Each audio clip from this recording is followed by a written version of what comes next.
Hello, students. All right, we finally made it.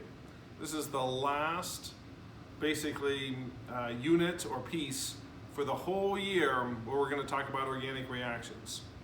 So we're going to take all of those reactions we've learned since September and assemble them together.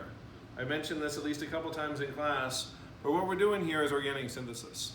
We're taking relatively small molecules, maybe that are easy to find, that are cheap, that are readily available, and we're modifying them, in some cases assembling them, making them larger, sticking on pieces, in other cases ripping them apart, right? In other cases, first ripping them apart and then building them back together in order to make a target molecule, the one that we want, right? And maybe that target molecule is a new paint additive that's going to make our paint shiny and glossy. Maybe it's going to be a new fiber that's going to make a cool t-shirt. Maybe it's going to be an anti-cancer drug. It's going to be something interesting or useful. And so that's the point of this unit, and we're going to practice this. You will need to practice this. If you don't spend some time practicing, you're not gonna get it. So you'll need to practice, and don't practice alone, right? Please reach out to your remote learning study buddies. Talk to people while you're doing this, because it's a real challenge, especially in the beginning. As you get better and better and better, it gets a little easier and you can start doing it more on your own, but especially in the beginning, find a study buddy that you can reach out there. Get on video chat or FaceTime or whatever it is that you're using, WhatsApp, and find a study buddy and work on this together, because initially it's real challenging. I'm gonna go over some solutions to some of these. This is organic synthesis worksheet number 1. So go ahead and get a copy of that if you need to print that out from the PowerSchool. We want to convert this into this, right? So you can see it's a multi-step reaction. You can't just do it in one step. So let's look at this. Again, when I first look at this, I'm like, whoa, that looks hard, right? Is this even the same carbon skeleton as that? I don't know. Let's count and find out, right? When you count 1, 2, 3, 4, 5, 6, 7, 8, 9, what you'll see is there's 9 carbons here and 9 carbons there. At first glance though, it's like, we're gonna have to take this thing apart and stick it back together again, because this looks different than that. But be careful. Take a minute and study this structure and see if it's really the same or different. Pause the video if you need to, and then come back when you're ready to tell me, are these carbon skeletons the same or are they different? When you really play with them a little bit and check them out, you'll see that they're actually the same, even though I've drawn them differently. So I was trying to fool you. You probably weren't fooled, right? Check it out. There's this little bit here. Where do you see that little bit over here, right? It's actually this little bit here. And these little 2 carbons, this ethyl group that's kind of stuck in the middle, where is that? It's actually over here, which means that this carbon, right, is actually this carbon. And this carbon is either this one or that one, right? So we don't have to do surgery. There's no Grignard, there's no alkene oxidation, ripping things apart. We just have to play around with the functional groups. So let's work on that. First of all, I noticed that in this particular case, this one has a C double bond C here that we don't need. So we're gonna have to get rid of that.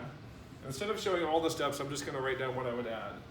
So in one step, we're gonna add hydrogen in the presence of a catalyst like platinum or palladium. That, of course, is a flavor of Markovnikov electrophilic addition. That's the hydrogenation flavor, but if you just know that it's MEA, and you know what MEA stands for, you're all good to go. So when we do that, this goes away. Check and double check. Now I got a couple issues here. I'm gonna look at this issue first, right? So here I have a bromine. I'm gonna make that into an alcohol. So we're gonna add OH minus, right? What reaction is that if we add hydroxide to something that is primary, right? Not first degree. I know you didn't say first degree, right? Primary. We're gonna get a substitution that is SN2, bimolecular nucleophilic substitution. The OH minus is gonna come around to a backside attack, and voila! Now, here's an issue. When you do something like add hydroxide, you need to make sure that it doesn't react with something else also, right? You cannot take this molecule and just like take little tweezers and just dip it, one half of it into base. If you add base, hydroxide, the whole thing reacts with base. So look closely. Are there any other places that could react with hydroxide? And the answer is yes. What else reacts with hydroxide? Here's another functional group, another haloalkane, but that one is tertiary. If you forget the difference, it's fine. Just use your handy dandy free gift, right? Look up tertiary haloalkane, what do you find? You find that this reacts too, but it reacts in a different reaction. That's an elimination. So, there are two reactions that happen. When you get elimination here, Zaitsev's rule says it's going to form the most substituted product. All of these are actually equally substituted. So for now, I'm just going to put this in here. Okay. Now I think I'm getting close, right? The double bond also could be here, but it doesn't matter because we're going to get rid of it anyway. Now we're getting close, right? This looks an awful lot like that. All we need to do is get rid of this double bond, right? Add something to it, and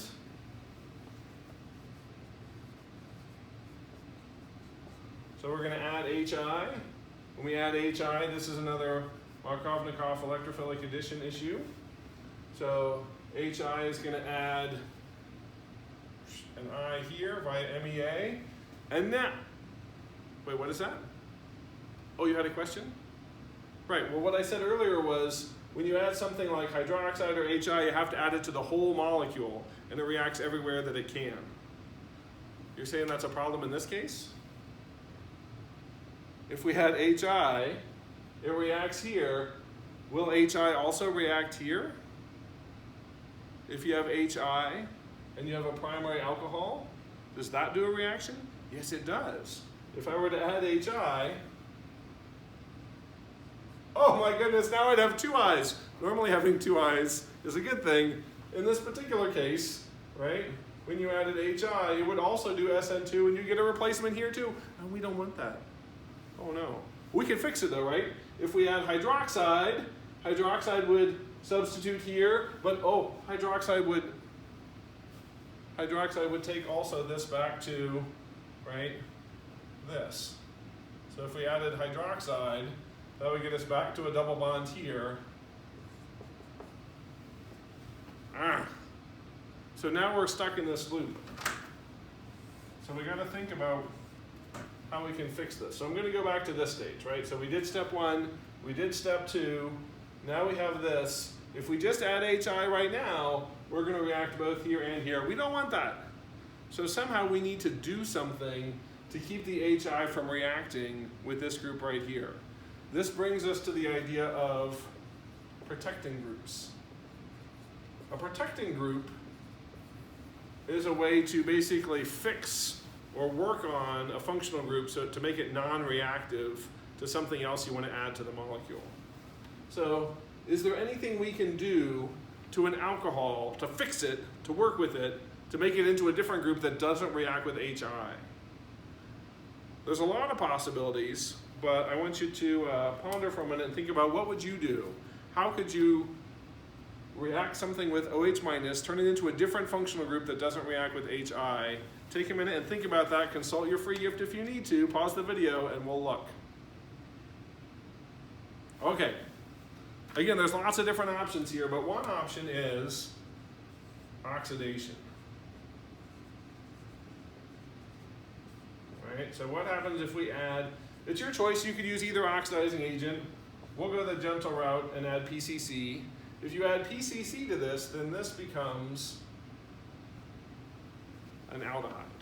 We don't actually want an aldehyde. There's no aldehyde over here, but the aldehyde is going to serve as our protecting group. It's going to prevent this group from reacting with the HI. Now, right, so this is oxidation. Now we can add HI. HI in this case now is only going to react here. It can't react here. So this is just MEA. And now we're almost home free. Right? All we have to do now is take this and convert it back into an alcohol.